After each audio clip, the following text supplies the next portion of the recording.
Hello everybody, thank you for watching this video.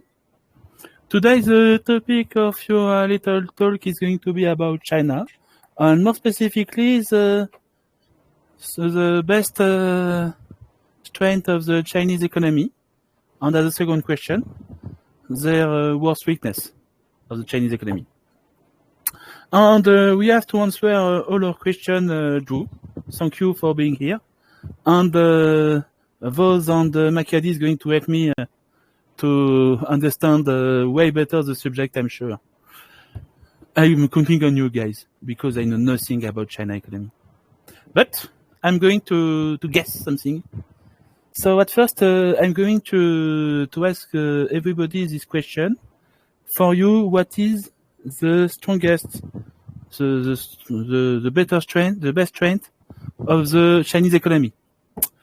So I'm going to answer first because I have to take the heat sometime. For me, the best strength of this economy is the people. What always impressed me about Chinese is their ability to work more and to work harder than anyone else I know as a whole people. There is some guy in France who work a lot, but there is a lot more statistically. I'm not talking about number, but about statistics. Who work way more in China than in France. What would be very long hour for French worker is for China a small day of work. So for me, that's their main strength.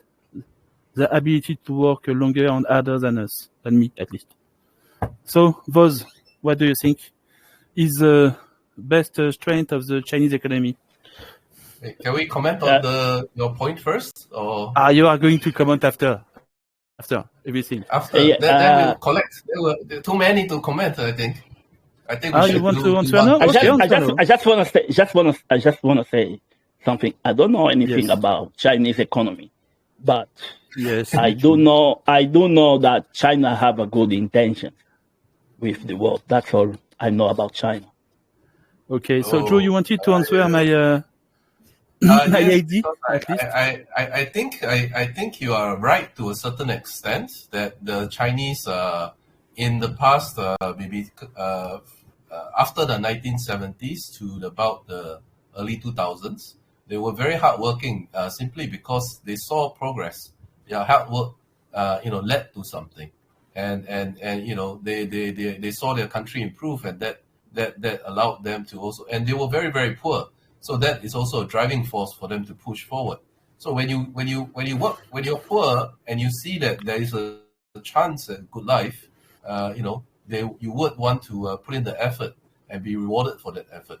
But recently there has been more and more statistics and stories coming out of China that a lot of young people, now that they are born into this more affluent society, richer society, they also want to cut back on working so hard. They also see the same. They also want a more relaxed life.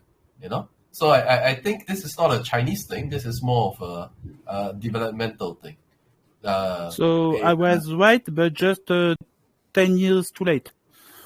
Yes, I think so. Okay. I mean, I would have fully agreed with you 10 years ago.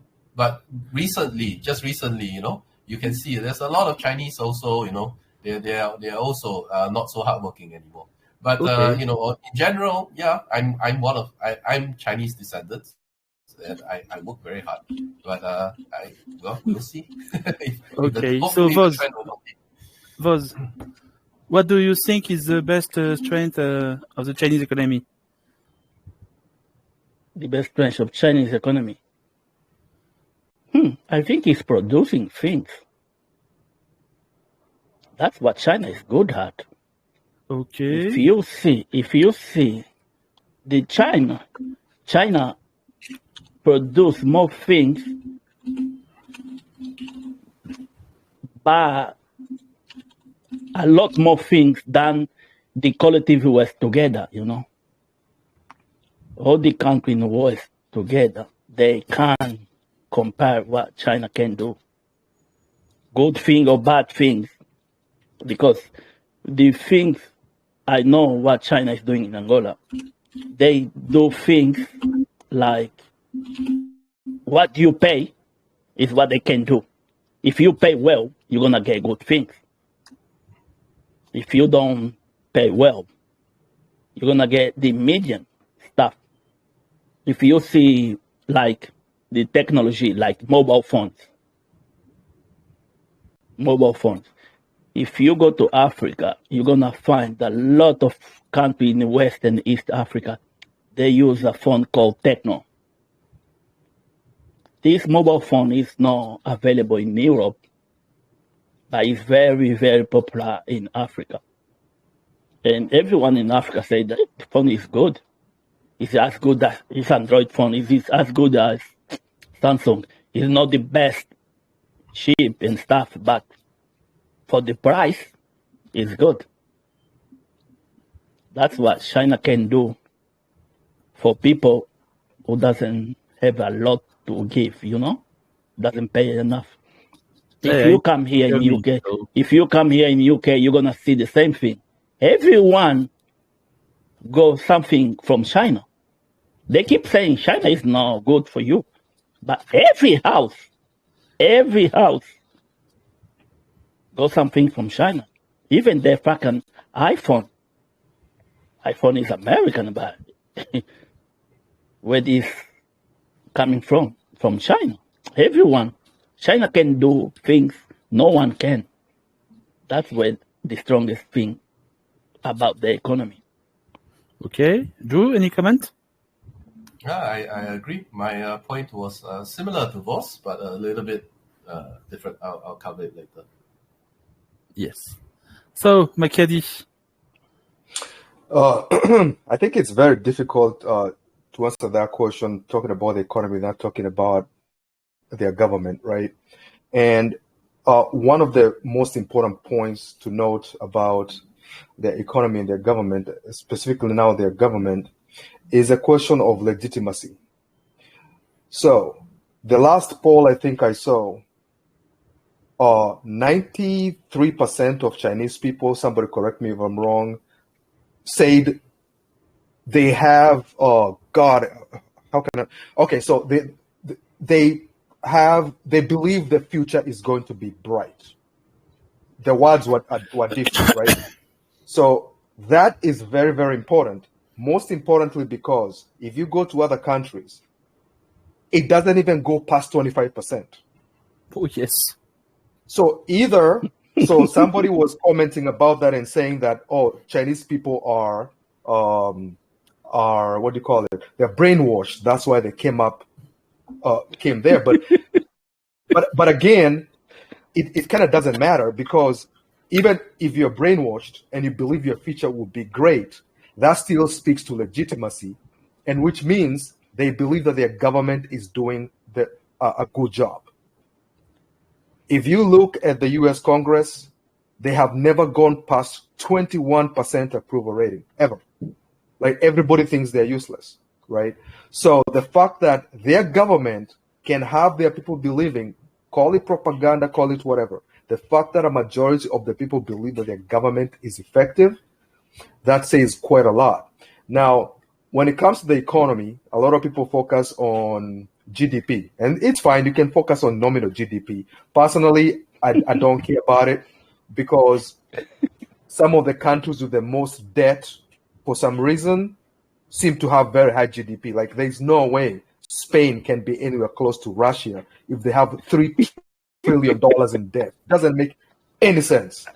Like, you literally owe more than you actually make. Doesn't make any sense. I don't know how that can. So what I look at especially is purchasing power parity, GDP, PPP.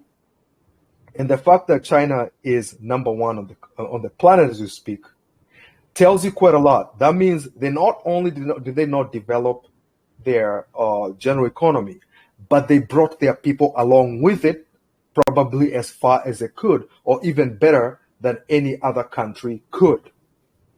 So if you're in China and you think things are tough, just imagine what the rest of the world is going through. Because if your money can go farther in China than any other country in the world, and you think you're having a bad time, oh, bro, just leave China and see what the rest of the world is going through. So, yeah, so that's the other thing also. The other part of the economy, I think I really respect, which is the opposite of what we've always been told, is the state corporations, right? So the fact that the government has a monopoly in banking, that sounds bad to a lot of people. But in the world we live in today, where somebody who gets a cold in New York Stock Exchange F's up the whole planet, right? You guys remember in 2008, one person messed up, or we are told, and the rest of the world went into chaos, right? I think you really need to have a very good grip on how your economy is flowing. And secondly, food, the fact that the government grows wheat, that also tells you that they're involved in basically balancing the food prices. And that's why China, for example, somebody was telling me that they had a buffet for $5 in China, which is, holy crap, that's unheard of, you know what I mean? Like, all you can eat for $5 or $10 or whatever. In the US and many other countries, we're talking about like $50 or something like that. But anyways, the other thing, obviously, is I think Shadow, I think, mentioned was the people also. I think the fact that they generally move in one direction, to some people, it may look like a bad thing that, you know, people are moving towards one direction. They have one goal. When they talk about, oh, we want to have a prosperous China, have a vision. In everything that you have say, what is the most important for you? The most important for me is purchasing power parity. The fact that you can develop an economy and move the people along with you, that is unheard of. That's unheard of, and it was done strategically. But on the unity of the people, so a lot of countries are disunited. Now, the fact that they're together, generally moving towards the same direction, is gold. Like, literally, that's gold. And it's risky if the government is bad. That means it can lie to people and move them towards a bad direction. But if your government is active and literally doing what it can for the people, that unity can be the best you can have. Now, I'll move on to the bad thing I think about China, or what I think is bad about China. Bad thing is for the second part. Nakedi. We are talking about that later. First, I want to listen about what you think about talking about gold. Talking about gold. How come France have more gold than the African countries? Because we took them, of course. There is no way there is more gold in France than in Niger. Niger have more gold than France. If you want to make another one about Africa, don't worry. We have Makadi with here. This is just Makadi say talking about gold and stuff, and GDP and stuff. That's what France is rich. Okay. There are a lot of things that Makadi said that I think needs a bit of clarification. So, for example, the first thing he talked about was GDP PPP. Okay, when you have a high GDP PPP, it doesn't mean that the government is bringing its people along. What GDP? Okay, so GDP basic PPP just means that it considers the exchange rates when considering whether it's basically it's kind of trying to determine how much you can buy with the same amount of money in China versus other countries, considering the exchange rates. So it just means that if China has the highest GDP PPP in the world, it means China as a whole can buy more things with its money than any other country in the world. But you cannot forget that China has also one of the largest populations in the world. So China has 1.4 billion people. So when you do a per capita GDP PPP, it's actually quite low. So the Chinese people are still not rich on most measures, as in if you just average out the GDP PPP to individuals. So there are still a lot of poor people in China, not under the poverty line. They moved a lot of people above the poverty line, but there's still a lot of poor people, a few 100 million, because they have so many people, right? So China is still has a ways to go. You just imagine China today, with 1.4 billion people, and about is only slightly ahead in GDP per PPP from the US, but the US has about a quarter of the people. So China's GDP PPP needs to be 4 times that of the US before its individual citizens are as rich as the individual citizens in the US. Yeah. So so that I think is a little bit of clarification we need to consider. Yeah. So so the second thing you talked about was 2008, that one person caused this whole thing. No, not one person. It's actually a group of bankers. They came up with this idea that you can repackage these bad loans, because in finance there's this concept that if you have a huge amount of something, the risk inside it goes away. But so they took a huge amount of bad housing loans, put them together. Drew, that's why I put it on air quotes. That's why I put it on air quotes. I was saying one person. I know it's not one person, but they literally pointed out. They literally pointed everything on one person. But we know that's BS. Everybody was involved. Yeah. Yes. The whole bank. They knew what they were doing. Selling this left and right, like they were calling really crappy loans as AAA. So that's why I never believe rating agencies. They all have a vested interest in giving the people that pay them a higher rating. So it's kind of a screwed up business model. Yeah. And the last thing I want to comment about is this. Sorry. No, I wanted to. So I understood GDP PPP. I understand what you meant, but I was looking at it from more or less like a bigger picture, right? Like the country could have developed almost every other sector and still left people back, right? Now the fact that more or less, like, let me put it this way, they could have easily developed all the way from the 80s, had huge high rises and a lot of manufacturing, but still have a shit ton of poverty. That would have been a possible scenario as well. So that was generally what I was trying to say, that I admire the fact that sort of the people at least came along with the development, because the opposite could have been. I think what you are looking for that is a result of socialism, the Human Development Index. Yes. It's like that's the true way to measure the welfare of population. Yeah, that makes sense. And that's the thing you are looking for. Exactly. So they like to, they have a bunch of socialist policies, like for education, for housing, I think, healthcare. They have this national insurance thing. So it kind of brings everybody along to raise the minimum standard of everybody's life. So that's why. But their inequality index has been going up because they have a bunch of really, really, really rich people that kind of skews it upwards because of people like, the Alibaba guy and a bunch of other guys. Yeah. So increasing inequality is a problem in China, but they do a better job of raising the poorest up along with them. But we also have to agree that if there's any country that can get itself out of that situation, that has the flexibility to do it, it's actually China. Yes. Yeah. No, they put a lot of effort into it. If you go into China and you go to like the poorest villages, if you travel along, if you look down, you realize that the roads are all well paved. You look up, you see streetlights that work, and then you go into the houses, they have working internet. So it's all this government.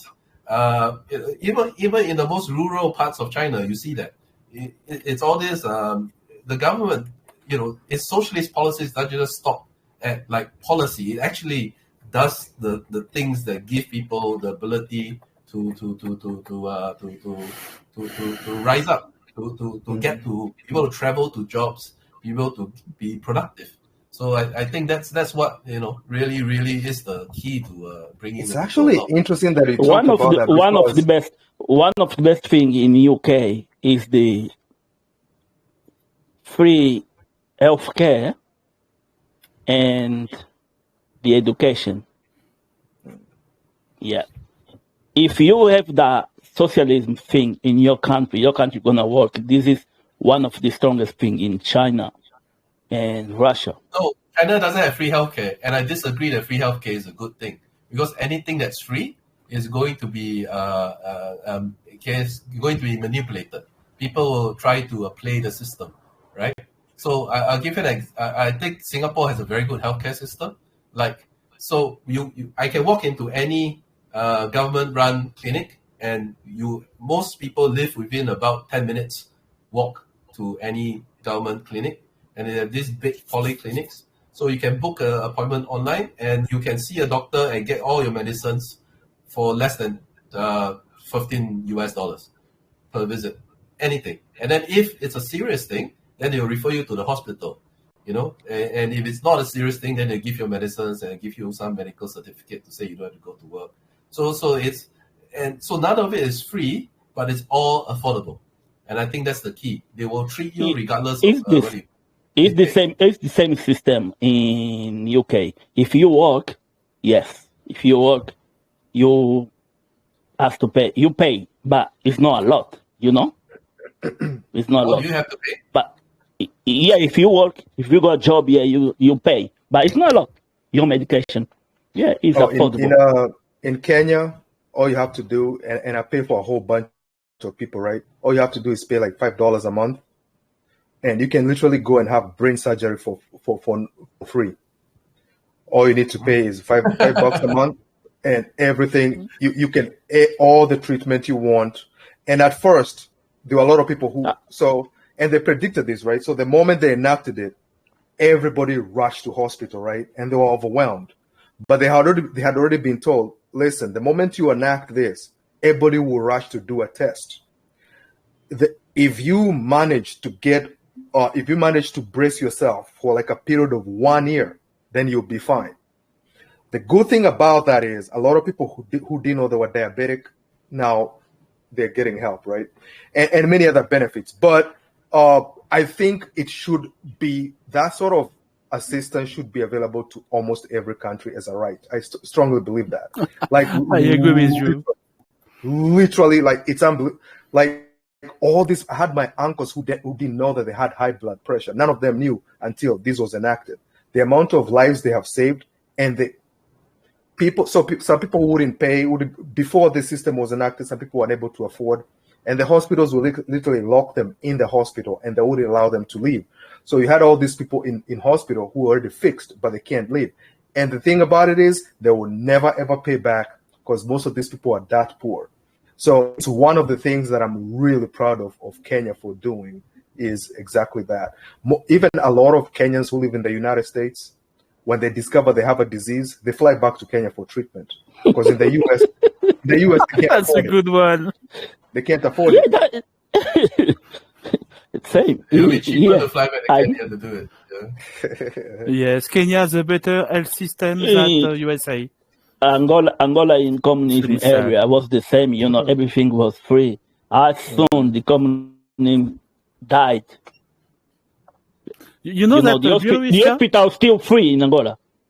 The hospital is still free, but the thing is, there is no medication in hospitals. That's the problem. Those. Okay. For a pregnant woman, it's better to live in Belarus than in USA now. Because if you have money in USA, no problem. But you have to understand that to give birth to your child in an hospital is at least $5,000 to $10,000. I know that. In Belarus, it's free. And it's even better, because if you have a child and it's the first one, you receive money from the state.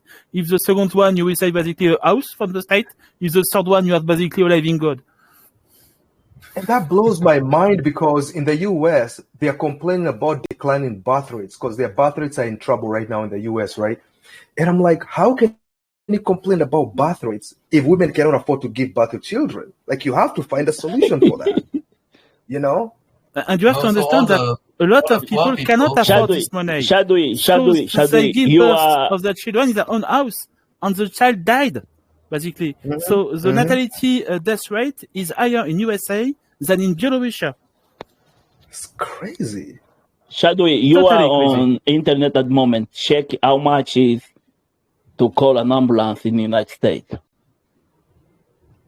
Oh. I mean, we all know the US is crap. Yes, I'm not going to look at that, So because we all let's know that not- the let's US not- system is just fucked up It's a stupid system. That American is a stupid system. Oh, yes. And trust me, a lot of countries are going that direction. That's Well, not let's- good. Oh, yes, in France they are. Let's not turn this into a shit on the US.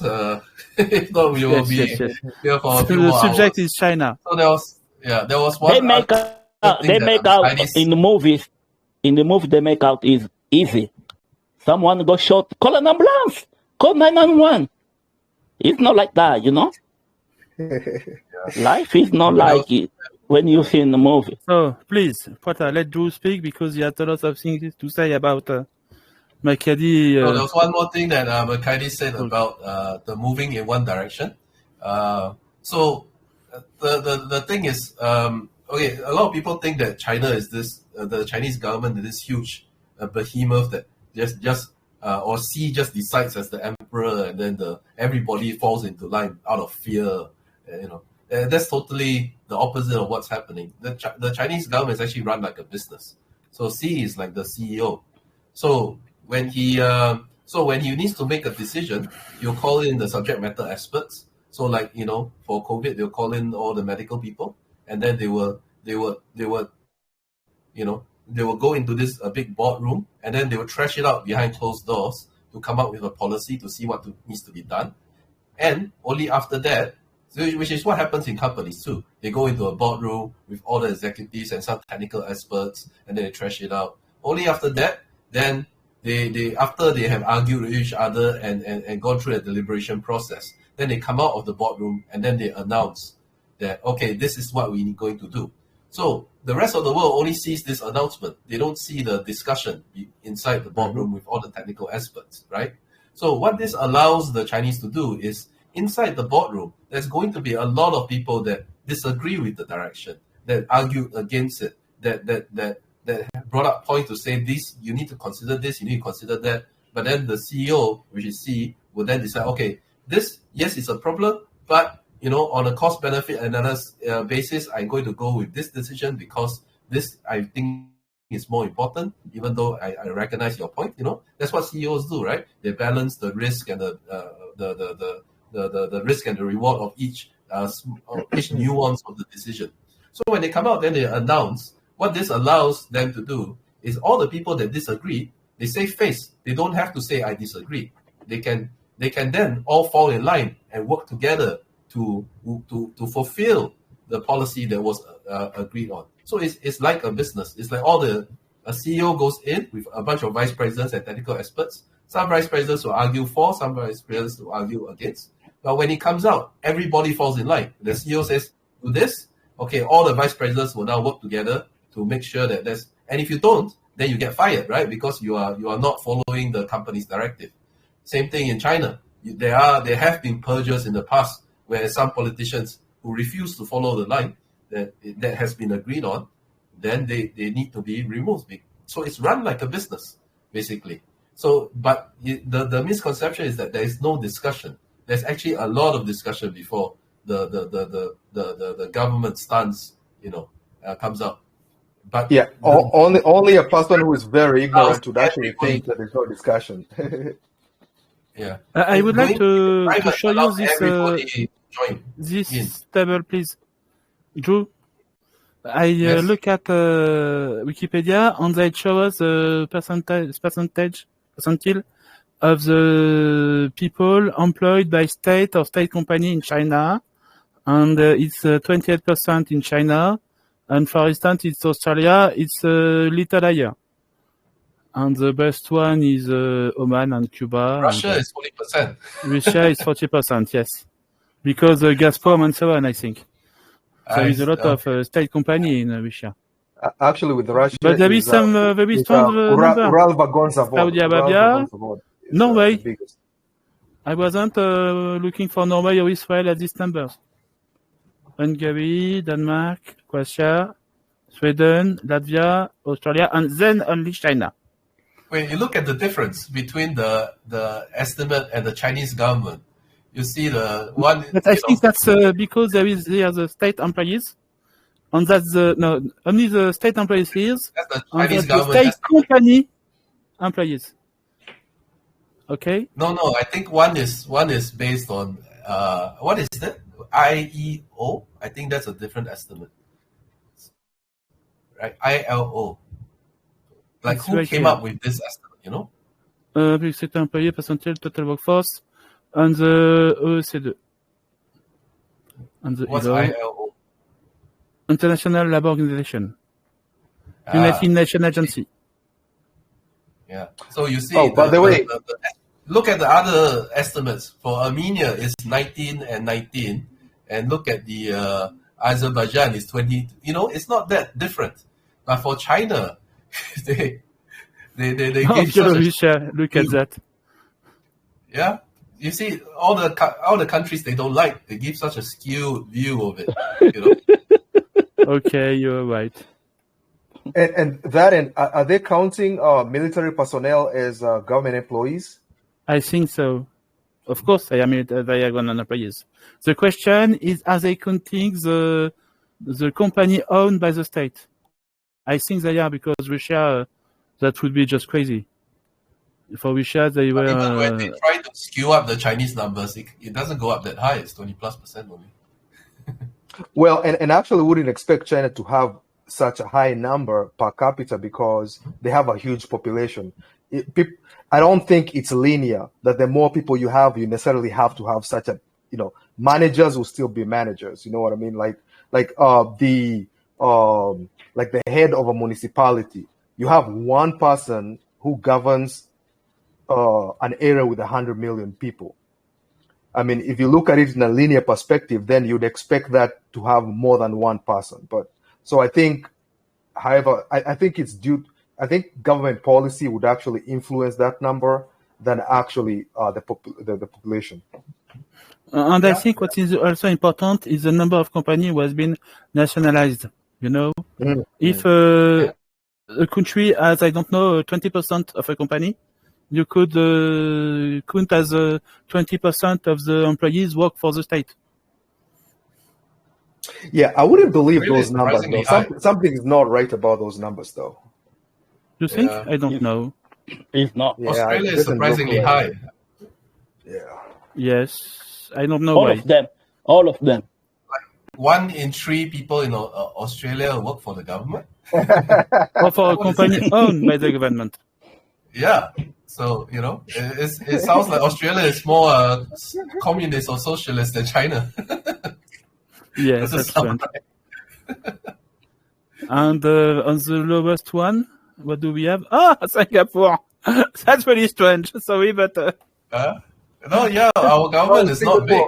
Our government is very small. Our yes, but government there is no state company in. By the way, There Drew, are what you were saying, companies. Yeah.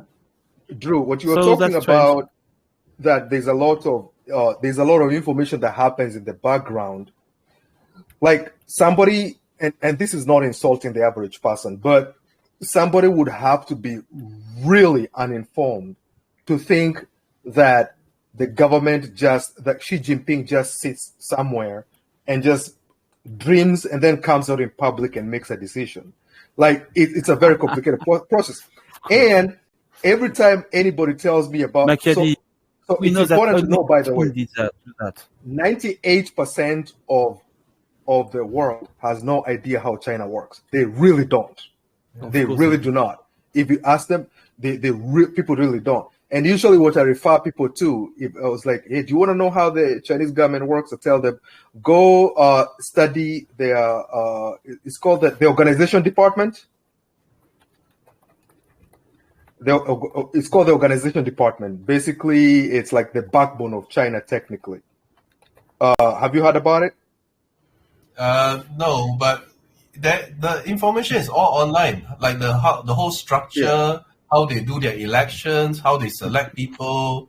It's all online. You can just go look it up. The biggest problem is, I think China is its own biggest enemy in this case, because they don't really they don't really bother to translate all their information into English. So people who don't speak Mandarin just can't really, they have to rely on all the other people, third parties to translate their stuff. But I don't think they owe the rest of the world an explanation, though. Is because of the media. If you see CNN is everywhere these days. Everywhere. Like Angola. There is no CNN in Angola, but in Angola there is CNN Portugal. You see? CNN is everywhere in every language. They CNN in Africa, and they do it in French, in English. I think even in Swahili. Oh yeah, they have BBC Swahili as well. Yep. Yeah, and this is big. These people, when you are in these countries, they're not gonna say, "Fuck, I'm gonna watch my local TV news." No, they don't trust these people, but they do believe what BBC or CNN say. That's where the propaganda wins. That's why no one believes that what China is doing. Yeah, I agree with Makaidi. Do you really think CNN is gonna report? Oh, China is doing this and that for the good? No. For the great? No way! No way! No way! That's the last thing you're gonna hear on CNN. Look, but China is actually last week. What happened? Go ahead. Okay, go on. No, I think that China is actually working on that end because they're giving a ton. So China replaced France as the major destination for African students, right? So before it used to be France and the United States. Now China is number one for, and one of the things they're training for free or with scholarships are African journalists. So they have a very long-term goal. And that channel, what's called CCTV Africa, it's actually, so people like it in Africa because of one thing. They are not shouting at you. So this is something people don't understand. So CNN and BBC, if you look at it, if you think about it subconsciously, they always seem like they're talking to you. You know what I mean? Like telling you, like pointing fingers. But by the time you're done listening to BBC, you feel a little bit of anxiety. Now, when you watch like CCTV Africa, it's borderline boring because they're just informing you, right? The truth is, people are actually more appreciative of that now than they were before. The whole sensational news. And I would tell China, keep on with the lack of sensational news. Hang on. I want to point something out that Shadowy is showing right now. If you go back to the other picture, Shadowy, the one that you just had, yeah. So you look, this is translated by a Western organization, right? So yes, if you look of course. down under state media and commercial media spin-offs, what do they call the public relations department? A propaganda department. So when they translate, the things. So when the Chinese government, they don't owe the world an explanation, but because they also have that same feeling, I don't owe anybody an explanation. So they allow all the English language Western media to do the translations for them. This is what happens. And this is all insidious. It's all a little bit, tiny little thing that they just mistranslate a little bit. And then everybody gets this idea. Sad, China does Drew. propaganda. I was looking for a schematic of the structure of the Chinese government, but I was only able to find schematics done by U.S. sources or British sources. Yeah. Okay, I couldn't find anything from Chinese source. At least in English, maybe. If you Google, say for example, how elections work in China, then you must go and specifically look for the Chinese website, and it's very, very, very dry. They don't give you any you just Google how elections work in China, right? There will be a Chinese source, but they don't have any pictures. It's all words. They suck at this. Like trying to give out information about how their systems work. If you can Google that, like how do elections work in China?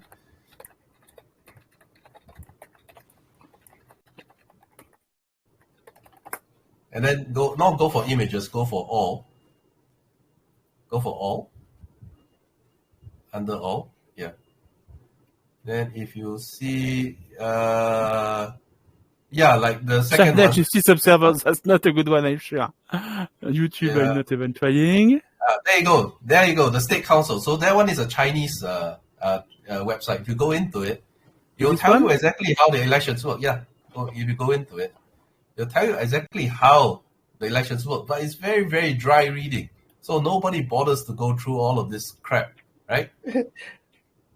See, it's just words. There are no diagrams, And then the time. So who's going to have the time to read a wall of text like that? So the Chinese are very, very bad at this. They don't like draw nice pictures to draw you in, but all the information is there. They'll tell you who gets to vote, and then who votes for who, and within their system, who votes for who and who votes for who and who gets to ask for the next guy, and it's all there, but they don't. It's all a wall of text. Yeah. So information is there. Unfortunately, it's just very poorly presented. Drew, they actually tried one time. They had this cartoon-like video that was trying to explain the 5-year plan. Did you ever see it? It was in English. Yeah, they have a lot of all these. They have a lot of it. So they did it, and it was like a dumb way of trying to explain to people how the 5-year plan works. Oh, bro, the West went nuts.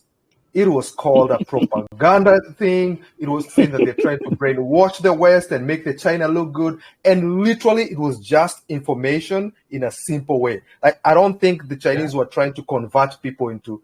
What would even be converting people into anyways? But I don't think they were trying to convert people to love China. They were trying to... That was somebody's effort. And they had some Americans to talk. And they will never win because English is not their first language. They will always, they're fighting a losing battle on the English language media.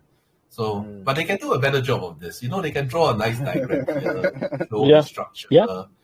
Instead of a wall of text. And this is not just one page. If you scroll through the website, it's all like this, walls and walls and walls and walls of text. So it's just, if you have the time, you can go read to find out how their whole voting system works. But I prefer that way, that the propaganda we see here in the West. Yeah. Because that's very interesting. When they're trying to win election. Did you know that in China, if less than the half of the voters go to vote, the election is invalid? No, if you want to screw the Chinese system, you just have to stay home during the election day. And nothing is going to happen because the election is not valid. People don't get to vote. Most of the people don't get to vote anyway. Because the way their system works is, once you get voted in, right, and you're representative of this thing, that's your job. If you don't screw up, you can have that job for life. So a lot of people, they are born, and there's already a guy that represents them, and the guy is in their job.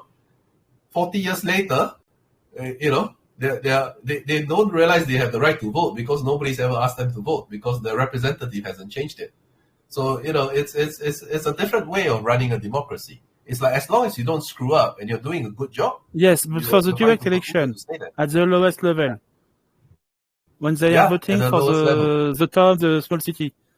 Okay, the direct election, you have to have more than half of the eligible voters at the election district that must vote. Yeah. Okay, so they have to make a campaign, basically. But no, it's if you look at the Chinese elections, they're all very, very small because it's all just like a small town vote. So everybody kind of already knows everybody. So it's all local elections. So they don't really run a campaign per se, like no TV, no radio. They just go house to house, knock, and say, "Oh, I'm running for the election. Please vote for me." And then there are actually YouTube videos of people going around doing that. And the Chinese people who they approach, they're like, "Huh? What election? Election? What election? I get to vote. They will ask, I get to vote. They don't even know they get to vote because they get to vote only when their representative either retired or died or something, and then or got thrown in prison for corruption or something. And then the guy will That's come along very and say, complicated because if nobody is aware that there is an election, so they cannot obtain the quota of 50%. Yeah. But a lot of times it's just small towns. So a small town of a few thousand people will vote for one guy, and that guy is represented. So it's very easy for him to go house to house to house.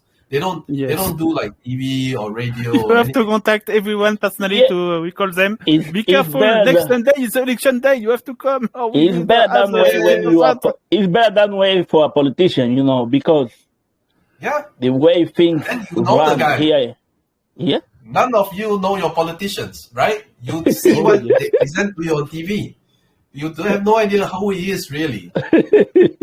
See, and that's the thing a lot of people don't understand is that, and that's why I use the term legitimacy, because it's not a question of the process. It's a question of legitimacy. Yeah. If let's say Vladimir Putin enjoys like 86% approval rating, it doesn't matter why. It just happens. The fact that he enjoys it, the process is not. So the reason why I'm saying that is because people are really stuck on the process, and people assume their form of or version of democracy is actually what works, right? And I'm like, no, we live in a planet of over 7 billion people. I think people can decide what should work for them and what should not. If they're comfortable with whatever the hell is going on in their country, if North Korea wants to keep on throwing those awesome military parades, so what? Yeah. Anyway, North Korea, what happened in the country? We don't know, but CNN and BBC know it all, Everything I know about North Korea is because of BBC and CNN. And I know they're lying. About this country. Yeah. There's no way. North Korea doesn't want to tell anybody what's happening. Yeah. Yes. And I'm pretty sure that I'm not going to talk to you about the bombers, the bomber campaign that they did in North Korea during the last Korean War. Basically, the strategic bomber command destroyed every building in the country. After 6 months of bombing in North Korea, the US bombers stopped to come to Hanoi because there were no longer any building discernible from the sky in the whole city. Imagine that level of destruction. Yeah, it was a war. For the civilian losses in these wars, the USA has stopped to count about population directly. They count about percentile of population. The estimation is that the US bombers killed 20% of North Korea population. Yeah. 20% of the population has been killed by US bombers. Yeah. You have to understand that this country is something very special now, just for these numbers. Yeah. The Korean War is just like Ukraine today. The Koreans were used as a proxy by the US to take out, in this case, China and the Soviet Union. So the Soviet Union actually and China both had soldiers in Korea that were pretending to be North Korean, flying their planes for them, and the US had troops in South Korea, so they were actually fighting a proxy war. Same thing with Vietnam, and now with Ukraine. It's the same sad story happening again. I always say we that have to speak now. I'm sorry to cut you, Makeli. We have to speak now about the less fun thing for China. I haven't gone yet. Yes, that's true.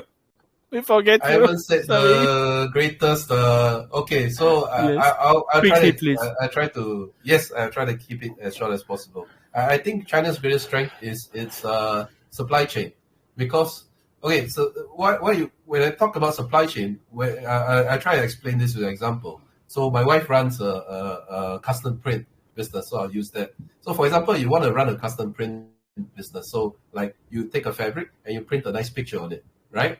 It sounds simple, but when you consider that you want to. Okay, first you need to what do you need to do that business? You need a printer you need the printer to print the thing. You need some kind of fabric.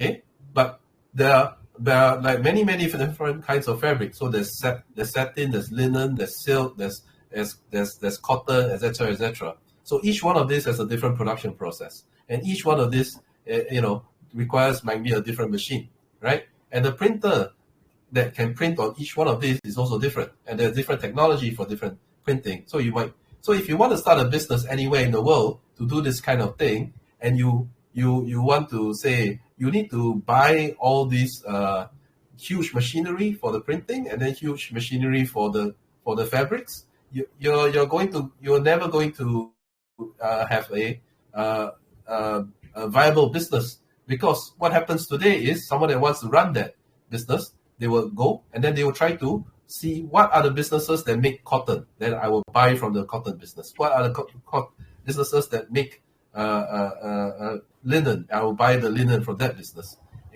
And then what are the businesses that can print on cotton? Then I will send my cotton to this one, and then they will print it. And then my finished product, I will just repackage it and then send it to the customer, right? So if you try to run this business in Australia, for example, you can't find the printer. You can't find a guy that is going to sell you the cotton. You have to do all of this by yourself.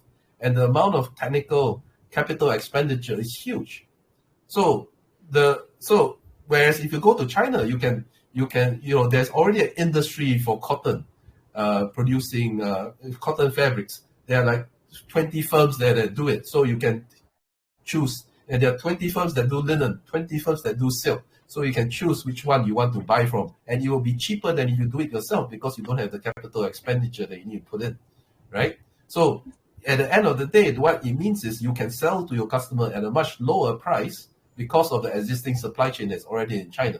And to get that supply chain is not easy. It's very expensive, because you imagine each of these small companies need to have their own entrepreneur to set up in the past. And the only reason that China managed to do that is because in the 70s and 80s and 90s, they presented to the world, hey, I have a bunch of hardworking people who will work for dirt cheap. So a lot of other foreign companies came in and then gave them the expertise, trained up their people, and actually built the supply chain for China in China. So now that there is that already all that capital expenditure and investment has gone into building this huge infrastructure of small companies that can provide little things, then it's very, very difficult to replicate. You can't just, if you want to have the same cotton business at the same margins running in Australia, for example, you need to set up all these little companies before you can get to the end product for the consumer. And that's almost impossible, right? Because the capital expenditure is so huge. So the strongest, I think, strength of China is this underlying supply chain that you do not see. You unless you are trying to run a business, then you go to China and try to source for your goods. Then you realize that, hey, there's a lot of all these little companies that run by small companies that just do one thing. They specialize in one thing, and then they do it very, very well. And they're competing with 20 other guys that are doing it very, very well. Yeah, so it's the supply chain is what I think is the cost. That is quite fascinating. I mean, it's kind of like I knew that, but it's a good thing the way you put it. Yeah, that makes a lot of sense. Well that makes a lot of sense. Yeah, that makes a lot. And holy cow! Now I'm thinking about it. I'm like, yeah, how would I even start a business like the same? I'm printing stuff. I mean, the only thing in most countries you depend on is like getting your stuff from Amazon or something at an insanely high price. No, that what we are going to do is we are going to contact a Chinese company who is going to print everything and send them to us. And we have to make 20 or 30% on the product to sell it to our customers. No, they'll buy it from China. They will change the brand. They will say, they put the brand on exactly. it. No, they don't change the brand. Yeah. They ask the Chinese company to put your brand on the product. your brand. Why do you want to change it? Sometimes I buy something on Amazon and they say, gonna be delivered in 3 days. factor. It's not coming from UK. That's coming from direct from China, you know. And No, I'm what's going paying to be good is extra. when Amazon is going to I command on Google the same AliExpress. thing. I Google the same thing and go on eBay and find someone who use eBay in China and selling Hong Kong. Mostly of them is in Hong Kong. Same thing, and cheaper, like 3 times cheaper. You know, it's gonna be like 5 days, sometimes 7. But I'm If you gonna can get it. speak Mandarin, if you can speak Mandarin, boss, you can go to the Chinese Mandarin sites. They're 10 times cheaper. The exact same thing. Yeah. No, what we don't know. If they don't I'm do sure- next day deliver, it's not coming from UK. If they don't do same day, next day deliver, it's coming from China, straight from China. That's what I do. We are going If to they claim don't, at a point where behind the Amazon screen there is going to be AliExpress.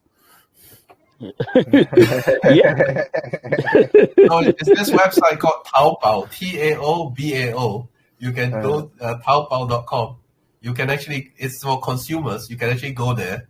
It's all Chinese, but you can translate with Google. You will find a lot of things there that are a tenth of the price on Amazon. Yeah. So and you'll be buying direct from the factory in there China. is one website here in UK. At the moment, everyone is talking about it. Temu.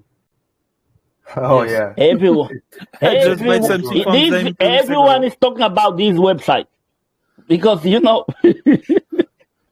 things you see on Amazon for like £100 is like £10, £15 there. People like wow. That website is actually bothering Amazon right now. Which is quite strange because I thought Amazon is this giant and it cannot be shaken because of like the 2-day delivery thing or the 1-day delivery thing. But Yes, but no, that people are Temu willing to website, wait if they could pay the prices, less people money, they could wait. So you know that website. let's come back to China. They give you £5 credit if you don't receive your deliver the day they tell you you're gonna receive it.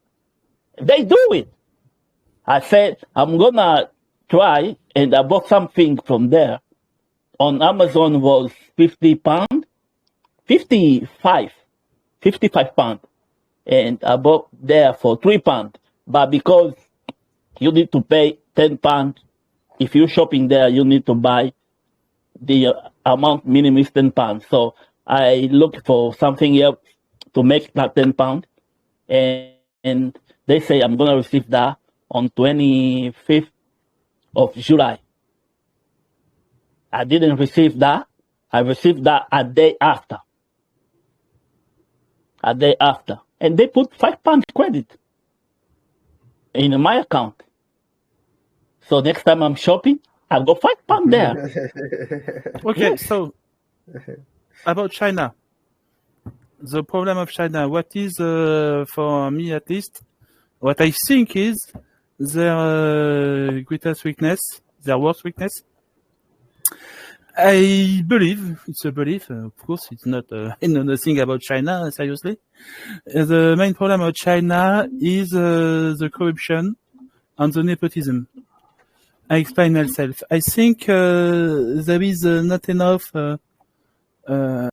media or external control about what the people with power could do. And I think it's very hard for when you have a lot of power or a lot of money to make whatever you can to, for instance, make sure that your son, your nephew, your grandson, granddaughters could have a better job.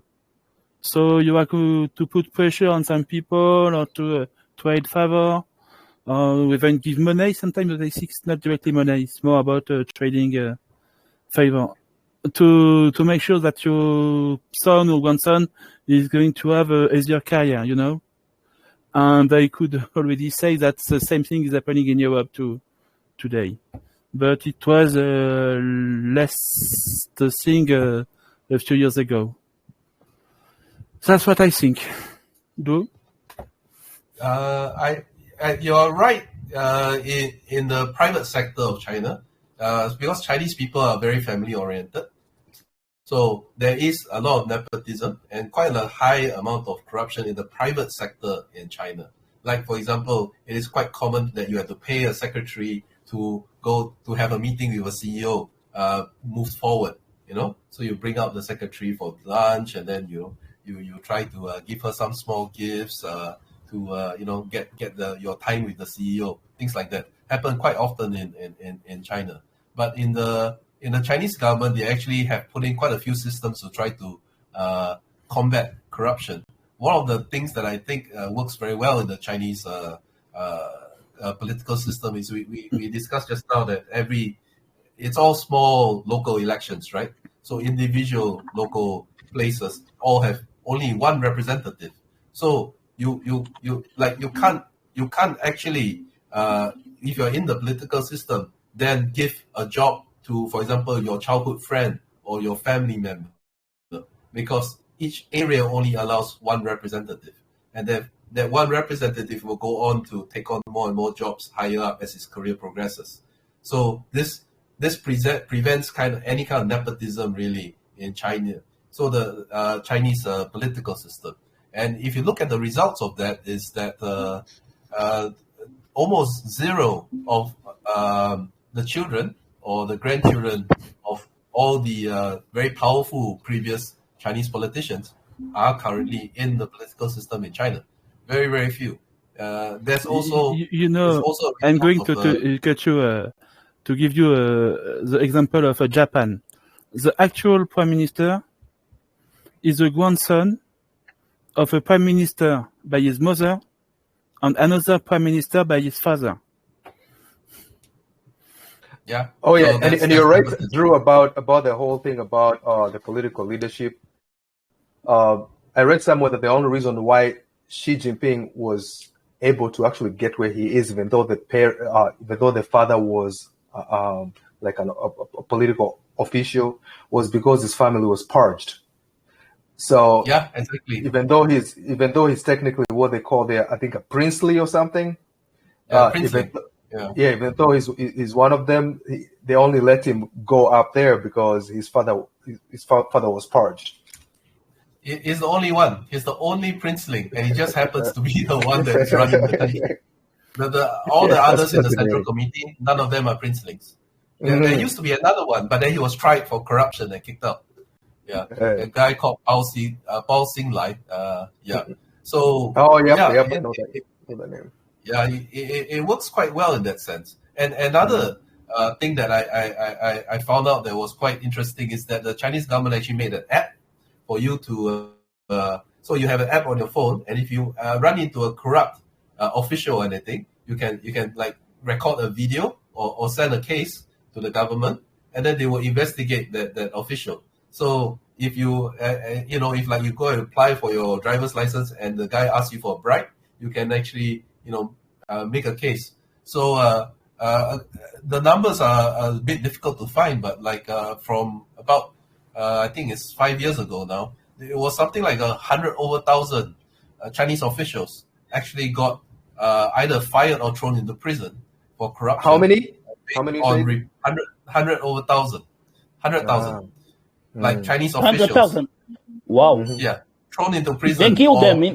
That's a Chinese number. No, they didn't kill them. It's the CCP people that got reported, got investigated, and then they either got pushed them or threw them in prison. But so it's a pretty effective system. But of course, out of the 100,000, there's another 100,000 that never got caught, right? So there is still a problem. But there is a system in place to and that's what's important for you to do for the everyday people. The true question is if you get away, if you get away with that kind of thing, if you get away with that thing, you just say, "Wow, I didn't get caught. I'm not gonna do it again." Yeah, maybe. I mean, and that's crazy because do you know how hard it is to actually do that in most countries of the world? Like, trying to do a corruption crackdown would become a national security issue. Like, you will be overthrown. Some of those people getting cracked down on will basically pay people or convince the public to start riots for a non-related issue. Like every time you cannot remove these corrupt people in almost any country. I find that quite fascinating. Listen to that one. In Iceland, the cops enter the prime minister office and put him in cuff in his own office as he was working because of the Panama Papers. He has lied to the IRS for taxes. He has lied about taxes. So he has gone from prime minister to jail the same day. Oh, wow. So it works. They're anti-corruption. But you know, when the United States... Is Iceland really a country anyways? Like, what the hell is that? Yes, 300,000 people, okay? So... Man, that's a tiny village in China. That's just a place. That's just a place who don't want to be part of Sweden. That's it. That's not a country. Yes, I know, but Iceland is nice. I want to visit it. We have to at least repay the guy. No, trust me, he's nice. He's nice. Oh, I'm not saying he's no. But So, yeah, you know, when I see people talking about corruption stuff, United States have no right to tell in France us too. African that Africa God, is a the corrupt France country. system is so United fucked States up. lost that after this anti-Biden thing that's going on at the moment. They have no right because everything is there. Anyone can see what that guy and his dad has been doing. And the special Even his thanks dad, to the Biden family his dad is on record saying, "I fired that guy. I told him if you don't fire that guy, you're not gonna get the loan and stuff." No, And then we go like, "Son of a gun." What you're getting wrong about the whole Hunter Biden thing is that they actually don't want to get him. What they're doing is they're putting pressure on Joe Biden for something. If Joe Biden agrees to it, the whole thing goes away. Trust me. Whatever the hell they're asking to do, if he agrees to it, it goes away. That's how they do it. Like, you know. But no, I mean, I'm surprised. Like 100,000 like political officials arrested. That's insane. That's insane. But we're talking about a country with over 1 billion people. You know. Yes, that means there is what the 600,000 workers. Huh? If you count 20% of state employees. Yeah. Yeah. No, but even if you take the official even if it was 8%, 8% of 1.4 billion is still 100 million people. So out of 100 million, 100,000 got caught up in that. But here's the thing, even if it was 1,000, even if it was 1,000 politicians in any country, even 100, that's a big deal. Like nobody in countries like the US, they don't. I saw somebody. There was a candidate running for the US whose name was Bernie Sanders, and he was talking about corruption all the time. And this lady from CNN was like, "Why do you keep talking about the C word?" And I'm like, "What the hell is the C word now?" So C word is corruption. So they don't call it corruption in the US; they call it misappropriation of funds. Same shit. Nice one. It's just a different kind of yeah. You know. So please let's stop with corruption, China, okay? An average person we have to advance understand what they're talking about. I'm sorry, Voz, but we have to advance. Yeah, we're running low on time. Yes, exactly. So, Voz, what's the worst thing about Chinese economy that you could think? The worst thing about Chinese economy is they're fighting the West media. Okay. Drew, any comment? Yeah, that's all I gotta say. I don't understand that. So, what do you mean they're fighting the Western media? Yeah, because they're doing good things, but the Western media is coming up with bullshit about the. Okay, right. For example, what happened last week in Russia about the ruble go for 100. Everyone, they just forgot what's going on in the world. There was like Russia is going down. Thanks to Dan, who lives in Siberia, he went on the street, he went to the shop, everything was the same price. Like a month ago. Yeah. Nothing changed. You see? Yeah, but everyone forget here. that Russia is sanctioned. Yeah. So the exchange rate is meaningless. They can't buy anything anyway. So Yeah. That's the problem with China. China have to fight. China economy have to fight these people. yeah. Okay. Makati? Actually, yes. So there are two things. And just I one, think- please. Just only one thing, okay? Just one thing. Yes, one thing only. Oh crap. The worst one. Okay, the worst one. Okay, so yeah, that's difficult. But I'll Yes, it is. I can't tell which one it is, but I'll go ahead with one. So it's a problem that's affecting most of the countries, and it's one of the least spoken about things, and it's definitely affecting China as well, which is what I call elite overproduction. Meaning you're producing too many elites, and all these elites do not have spaces within the society. It's a big problem. It's literally all the conflict you're seeing in the US between the parties. It's literally elite overproduction. People want a place, and there isn't enough place for them to sit on. And so they decide to more or less make political changes so that they can be favored. People who believe they're supposed to be better than somebody else eventually get disgruntled. Somebody thinks their business is supposed to be favored by the state as opposed to another. They get disgruntled. But personally, I think the Chinese can resolve that. Most of the time, you can purge these people and discipline them, and they'll fall in line. But it's a big problem, and they have to figure out how to resolve. It's actually way more dangerous than the whole Taiwan-US thing. If they don't cap the elites and find a way to control them, they're going to become an internal issue. So, Drew, how could China deal with having too many smart people? I think it's a problem that happens everywhere, right? Everywhere. No, not in France. We don't have enough smart people in France. I could tell you that. No, a lot of people who think they are elite, they get up to this, and then the management starts to grow and grow and grow. I don't know how big of a problem it is in China. So, but when I mean elite, sorry to cut you off, but when I mean elite, I don't necessarily mean. So there are two ways which elite are produced. One, it's highly educated people from certain groups. That's how usually it works in the U.S. and many other countries. And two, people with old money, like people with a lot of money, or a combination of the two. Like, for example, in the U.S., it's the lawyer class, the guys who go to Yale and Harvard, right? So when you have a lot of them, eventually it becomes a problem. It will manifest itself politically. It will manifest itself here and there.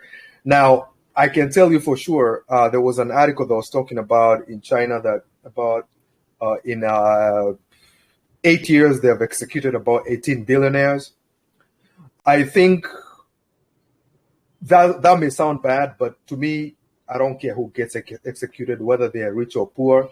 A human being is a human being. I'm thinking about Saudi Arabia when I listen to you. But the problem is,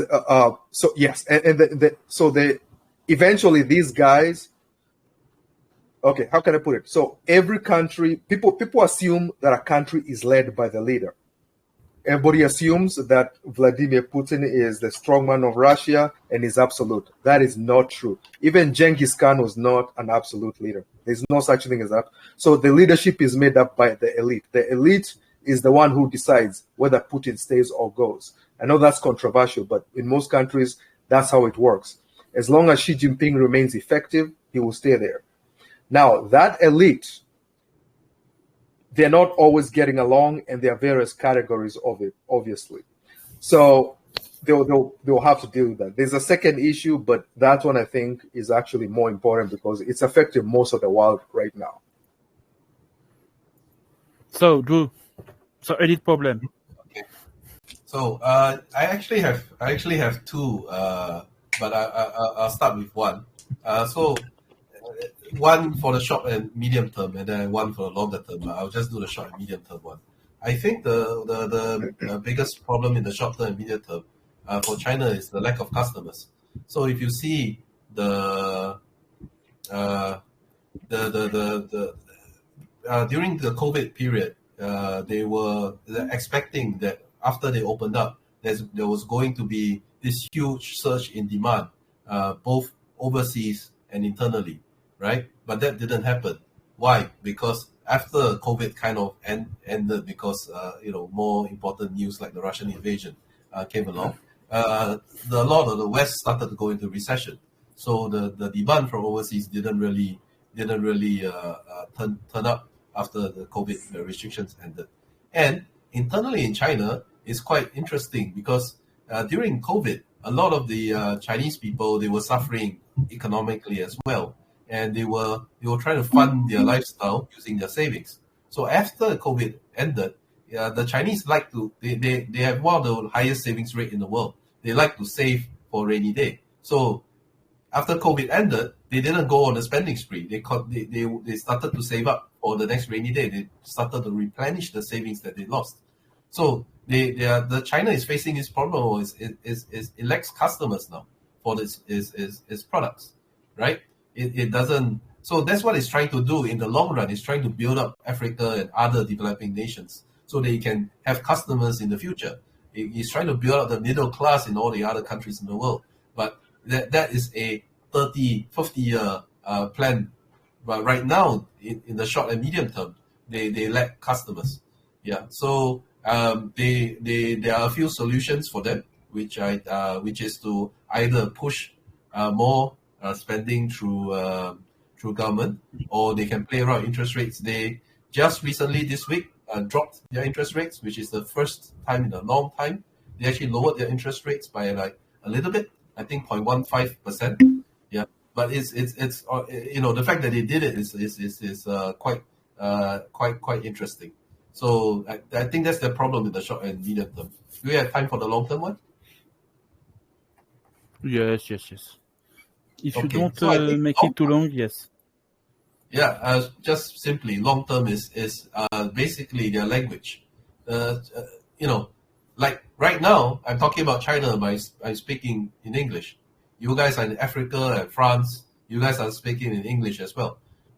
So it's the Chinese have such a huge economy that a lot of the Chinese don't bother to they don't bother to internationalize their business. If you go to a Chinese website, sometimes they have an English version. If you compare the English and Chinese versions, the English version is always lacks a lot of functionality. The Chinese one, you see, so many things you can do. And the English one is just like a few very basic things. Like you try to book train tickets and whatnot in China. It's very difficult if you don't speak Mandarin, right? So you have to go through third-party websites and whatnot that actually help you to do that. So they don't really bother about the rest of the world. They are quite happy to be in their little bubble, because the bubble is huge. It's the largest economy in the world right now, if you consider PPP.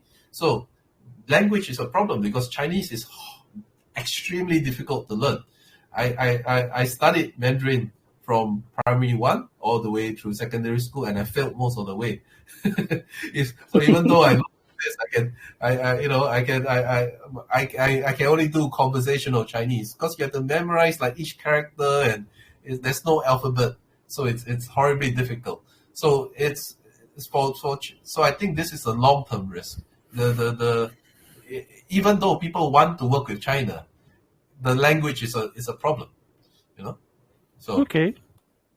Yeah, you said something, that got me about the language, because I'm a big fan of Xiaomi phones, Xiaomi smartphones. Yeah, I've been using them I've been using them for 8 years now. Yeah, and I just found out if I buy the Chinese version, because we get here the global version, but I found out if I get the one just for China, it's gonna cost me £100 or maybe £200 less. Because when they do the one, and it's gonna be the same phone anyway. It's gonna be the same phone. But How- because what they is have it? to put, they have to put everything in English and stuff or other language. You're gonna pay extra. And don't forget, we have the tourist price. Yeah. Yeah. So And trust me, it's a you good guys will never Xi'an get is a good the, phone. the price that the Chinese pay, but yeah, can't be helped. Okay. So we are going to make the closing now, and I'm going to begin for once. Oh no, we're going to let Macadi begin. So what's your closure, Macadi? What everything we talk about today inspire you?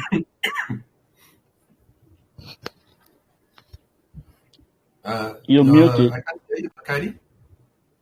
Yes. Can you hear me now? Better, yes. Oh, Yeah. okay. Yeah, so everything has been spoken about China is a fascinating country and we can't learn enough. Like as I was mentioning to Drew, I was trying to figure out how that organization department works and my brain almost broke. But I mean, it's fascinating. A different way of doing things is literally probably what most of the world needs. I'm not saying they should do Chinese stuff. I'm just saying that if whatever we are doing right now is not working, which it definitely is not, because 3/4 of the planet is in poverty, right? So it's not working. So that means something else has to be done. We have done, like, let's say in Africa, we have done what we have been told to do by the Western nations this whole time. It doesn't work. It literally doesn't work. So I think talking about other nations and nations that are doing something different, there's always something positive to learn. And I don't think it's too late. But yeah, I think this discussion was like really awesome and very informative. And now I have to start thinking about supply chains. I wasn't thinking about it. I think about supply chains, but yeah. So, Voz, any thinking Yeah. about everything we talked today? My closing, yeah. Like Macchiati say, whatever is happening in the West is not working. And I just wish people would do some research before starting believe everything they get from the BBC and CNN. Because I remember when I left Africa was Africa, the one everyone still thinks Africa is. But I think last 20 years, China's been Africa, and it's changing. Still go a long way to go, long way to go. But trust me, it's in a better way. It's getting there. And the West country need to stop telling us that China is not your friend. Okay, so who's a friend? Because you were there before Chinese, and you did fuck all. So since China went there, things started getting better. Just let them do their job. We are not kids. We need to make our own mistakes. And so far, this mistake is working. So, viva China. Oh, actually, I want to say something real quick. Yes, go on. Drew, something I want to mention because I almost forgot about this. I don't know whether you guys have seen, this has been in the media in the last week. So the United States was trying to remove China from the list of developing nations and put them in the list of developed nations. And China was very angry because China insists they are a developing nation. What do you think about that? Because first of all, it's humility. Number one, it's humility. But also, if you think you're developed and you don't need to develop, something is really wrong. But no, it's not humility. I think there is some there's some I think it's a WTO or some UN thing that gives the developing nations some advantages when it comes to trade. Of course, So it's about money. It's about money. Like Singapore I think it's still considered a developing nation for a long time, and then we resisted moving to developed status as well. So, but if you look at the per capita GDP, PPP, it is still quite low. So I agree that China is still developing. They just so happens to be a country that is a continent size, and with like the most people in the world. So whatever numbers they put out is going to be outsized. Yeah, but if you per capita France 24 said that the reason why China wants to remain in the group of developing nations is to basically so they can lie to the third world nations, like, oh, we're one of you kind of thing. I'm like, oh my God, does somebody actually believe that crap? Oh, trust me, they do. They do. People, people just go, they get together and say, fuck, man, I just watched something about China on CNN. Wow, I can't believe this country is fucked up. And I was like, where? CNN. Okay. Sometimes these people, you can't argue with them. You just let them, It's a very okay, never mind. Okay, my turn. Your turn. Yeah, I want to take this chance to talk about something that actually, since we're talking about economy of China, big news came out recently, just 2 days ago. China Evergrande, you ever heard of that company? The huge housing development company. Housing, yeah. They declared bankruptcy yesterday or the day before. They finally declared bankruptcy. So I want to give a bit of background to that, because I think that is the thing that is the most talked about recently about the Chinese economy. So the whole story began in when China started to develop, and so when China started to get richer, Chinese people like to buy property. So the Chinese government also decided, okay, let's have capitalism. So let all the people do what they want with their money. So a lot of developers realized, okay, the Chinese people like property, so they start building a lot of property. So Chinese people with their money, they went and buy property. So 80% of Chinese money is actually in property.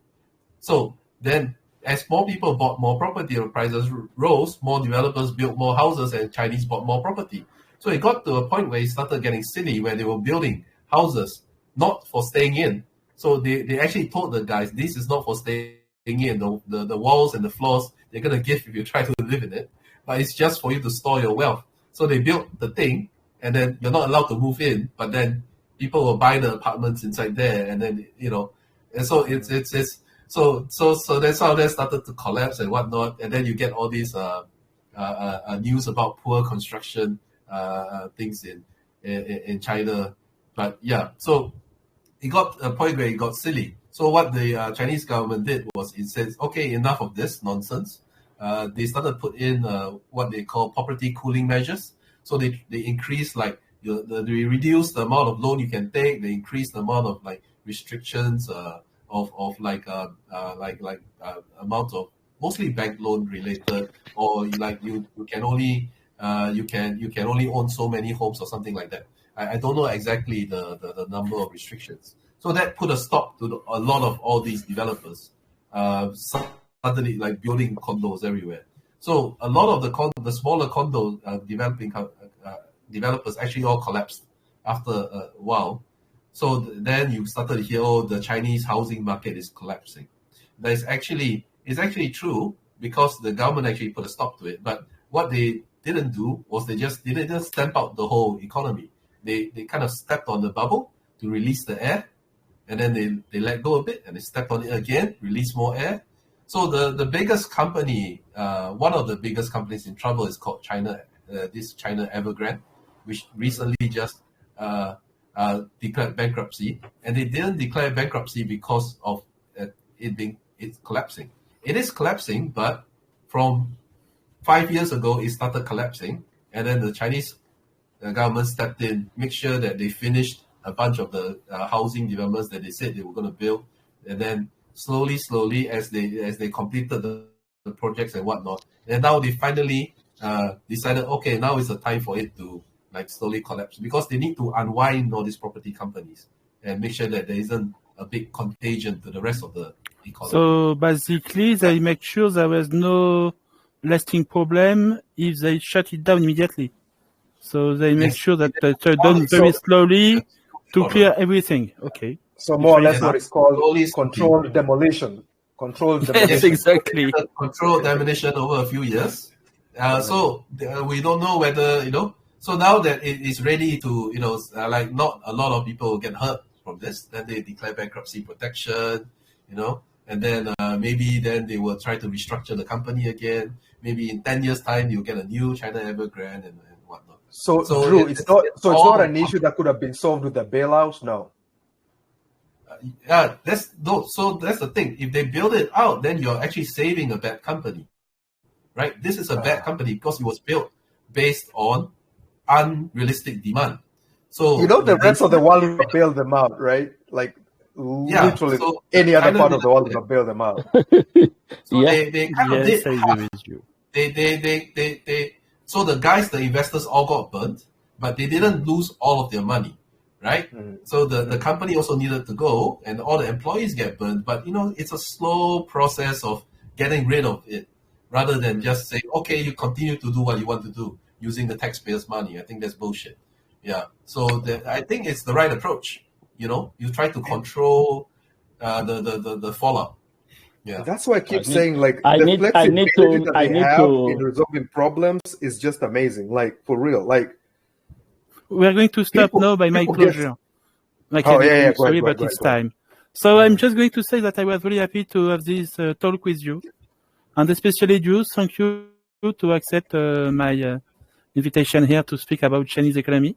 I learned a lot of things, and I'm sure that all of you are going to learn a lot of things too by listening this talk. And thank you to everybody watching it. And I'm sure that Chinese economy is going to dominate the world in a few years, if it's not already dominating the world. Yes, because everything around me is from China, basically. So there's a guy called Gordon Chang who thinks otherwise. Okay, we'll see. Bye, everyone. I'm closing the video now. Like and subscribe. Yes, like and subscribe.